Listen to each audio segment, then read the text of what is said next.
Le témoin du jour, c'est vous, Nicolas Bourrez, bonjour. Oui, bonjour. Vous êtes directeur d'une école primaire à Neuilly-sur-Marne, en Seine-Saint-Denis. Et hier, vous ne vous êtes pas rendu au travail, vous n'êtes pas allé à l'école, vous avez porté plainte pour diffamation. Vous dites être la cible de menaces. Un tract distribué dans la ville vous vise directement. Ils veulent ma peau. Voilà ce que vous dites dans une vidéo que vous avez publiée hier. Qui vous en veut et pourquoi ?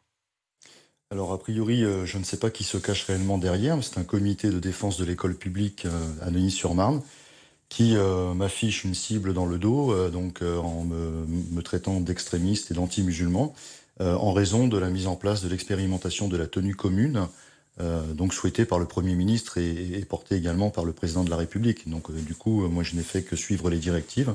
On a concerté toute la population, on a concerté toute la communauté éducative de l'école. Tous les parents d'élèves ont pu s'exprimer, ont pu voter.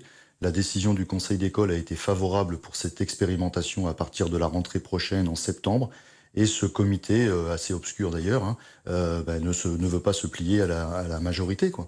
Donc voilà, il m'affiche et il me menace. Ils vous affichent comme vous dites, ils disent même que vous vous êtes allié avec le maire de la ville pour faire, je cite, une propagande pour le port de l'uniforme, ce que vous appelez la tenue unique, c'est effectivement le terme officiel, ça désigne la question du port de l'uniforme, et vous avez donc demandé cette tenue, enfin vous avez proposé cette tenue, elle a été donc décidée par l'ensemble de la communauté de votre école. Le tract pose la question de l'obsession vestimentaire de Monsieur Bourrez, cacherait-elle une obsession anti-musulmans? Qu'est-ce que vous répondez à ça?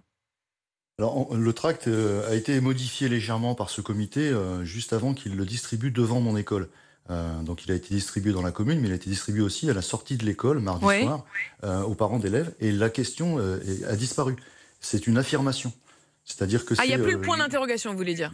Il n'y a plus cacherait-elle, il y a cachait une obsession anti-musulman. Donc non seulement, là, c'est encore plus grave, quoi. C'est-à-dire qu'avant de le diffuser, ils affirment. Donc pour le coup, ce que je réponds, c'est que c'est une absurdité. Et puis j'ai aucune obsession. On met en place un projet qui est ministériel. Il n'y a pas d'alliance avec la mairie ou avec quelqu'un d'autre. Il y a juste, on s'empare d'une possibilité. C'est une expérimentation. On verra ensuite si c'est probant ou pas. Mais moi, j'ai rien à répondre à ça. C'est juste un tissu de mensonges et d'absurdité. Que vous disent les parents d'élèves, que vous disent les professeurs? Alors là, je ne suis pas à l'école, donc pour le coup, ils me disent rien. Mais dans l'immense majorité, de toute façon, je sais pertinemment que j'ai leur soutien.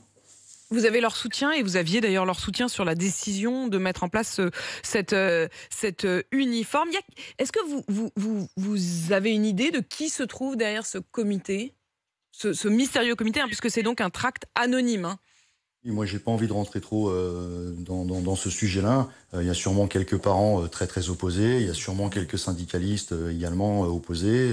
Éventuellement l'opposition politique locale.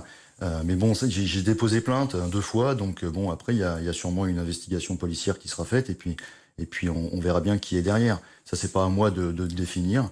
Moi ce que je sais c'est que j'ai eu le soutien exclusif de mon syndicat Action et Démocratie CFE-CGC.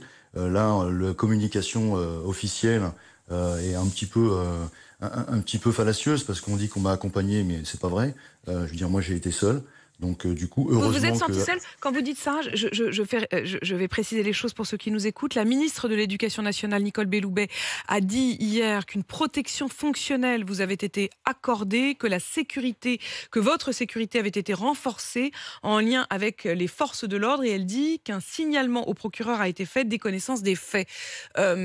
Vous dites c'est pas tout à fait le cas? Alors c'est pas du tout le cas. Pour le coup, mon syndicat a répondu à Madame Belloubet par l'intermédiaire de René Chiche, que je remercie vraiment Ouais. pour vraiment son aide et son soutien. Parce que pour le coup, déjà c'est moi qui ai demandé la protection fonctionnelle et j'ai pas de réponse encore. Mhm. Officiellement, j'ai pas la réponse. C'est le dossier, il est pris en compte, il est pris en charge. Mais j'ai pas, je Mais sais il pas si n'y c'est a pas eu accordé. de mesure concrète qui a été prise. Non, j'ai pas la réponse de savoir si cette protection fonctionnelle est accordée ou pas. J'ai eu aucune communication avec l'académie depuis mercredi midi, où j'ai fait le fait établissement au niveau le plus important pour alerter justement toute la chaîne hiérarchique, parce que lundi j'avais déjà alerté la chaîne hiérarchique de la DSDEN 93, Et c'est là que j'avais demandé d'ailleurs. Vous avez peur? Vous avez peur? Je suis un peu inquiet quand même.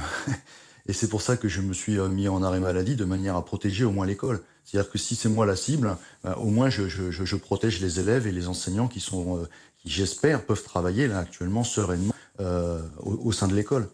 Merci d'avoir témoigné ce matin, Nicolas Bourrez. Je rappelle donc que vous êtes le directeur d'une école primaire à Neuilly-sur-Marne en Seine-Saint-Denis, la ministre de l'Éducation nationale qui devrait s'exprimer aujourd'hui. Et on verra si effectivement elle répond à ce que vous dites de l'incertitude effectivement sur son affirmation d'avoir signalé au procureur et surtout mis en place une protection pour vous.